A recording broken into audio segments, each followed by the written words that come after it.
कल्याणच्या खासगी रुग्णालयात रिसेप्शनिस्ट मराठी तरुणीला परप्रांतीय तरुणाची अमानुष मारहाण, रुग्णांची गर्दी असल्यामुळे तरुणीनं आत जाण्यापासून रोखल्याचा राग अनावर विनयभंगाचा गुन्हा दाखल।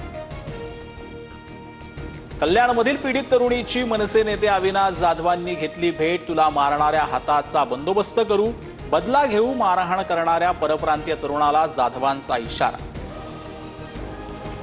शेतकऱ्यांकडून शासन 1 रुपया घेतं म्हणजे शेतकरी नाही तर शासनच भिकारी आहे, स्पष्टीकरण देताना कृषी मंत्री माणिकराव कोकाटेंची गल्लत।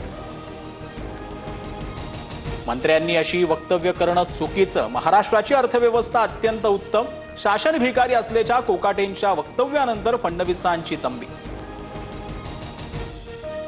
राजीनामा घ्यायला मी विनयभंग किंवा चोरी केलेली नाही, कृषी मंत्री माणिकराव कोकाटेंचं वक्तव्य। सभागृहात रम्मी खेळतानाच्या व्हिडिओचा विषय किरकोळ असल्याचंही कोकाटेंचं मत। मला रम्मी खेळता येत नाही, सभागृहात रम्मी खेळलो हे सिद्ध झाल्यास मंत्रिपदाचा राजीनामा देईन, कोकाटेंचं आव्हान। तर व्हिडिओ काढणाऱ्यांना कोर्टात खेचण्याचाही इशारा। कोकाटेंचं वर्तन भूषणावह नाही, फडणवीसांची तीव्र नाराजी। तर आपण 25 वर्षांपासून विधानसभेत नियम कायदे समजतात, मीडियावर विश्वास ठेवून मुख्यमंत्र्यांचं वक्तव्य असावं, कोकाटेंचं भाष्य। माणिकराव कोकाटेंच्या व्हिडिओत पत्ते दिसत नाहीत, सभागृहात रम्मी खेळतानाच्या कोकाटेंच्या व्हिडिओबाबत मंत्री छगन भुजबळांचा अजब दावा।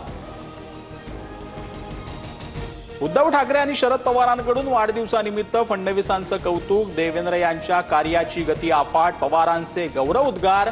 तर फडणवीस प्रामाणिक आणि हुशार म्हणत ठाकरेंची स्तुतीसुमनं। महाराष्ट्रात आपण वैचारिक विरोधक, कुणीच कुणाचा शत्रू नाही, शरद पवार ज्येष्ठ नेते, त्यांनी कौतुक करणं माझ्यासाठी मोलाचं, मुख्यमंत्री फडणवीसांकडून शरद पवार आणि उद्धव ठाकरेंचे आभार। महाराष्ट्रातल्या मराठी आणि हिंदी वादात राज्यपालांची उडी, कुणी मला मारलं तर मी लगेच मराठी बोलू शकणार आहे का? राज्यपाल CP राधाकृष्णन यांच्या विधानानं नव्या वादाची चिन्ह। राज्यपालांनी राजकीय वक्तव्य करणं योग्य नाही, आमचा हिंदीला नाही तर 5वी पर्यंतच्या सक्तीला विरोध। भाषा वादावरती CP राधाकृष्णन यांच्या वक्तव्यानंतर आदित्य ठाकरेंची प्रतिक्रिया।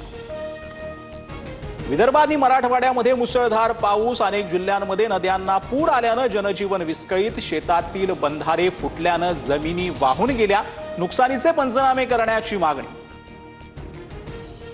जळगावच्या सराफा बाजारात सोनं पहिल्यांदा विना GST 1 लाखांवर, 24 तासात दरात 1400 रुपयांची वाढ, प्रतितोळात 1,03,000 रुपये मोजावे लागणार। पर्यावरणपूरक श्री गणेशोत्सवासाठी मुंबई महानगरपालिका सज्ज, मंडप परवानगीसाठी ऑनलाईन अर्ज सादर करता येणार, 1 खिडकी प्रणाली सुरू। नालासोपाऱ्यात पत्नीनं प्रियकराच्या मदतीनं पतीची हत्या केली, पतीचा मृतदेह घरातच पुरून पत्नी आणि प्रियकर फरार, पेल्लार पोलिसांनी पुण्यातून दोघांना केली अटक। जालन्यात निवासी शाळा आश्रम शाळेमध्ये 8 वर्षीय चिमुकल्याची गळा आवळून हत्या, किरकोळ वादातून सोबत राहणाऱ्या 2 अल्पवयीन मुलींनीच ठार मारलं, दोघेही भोकरदन पोलिसांच्या ताब्यात।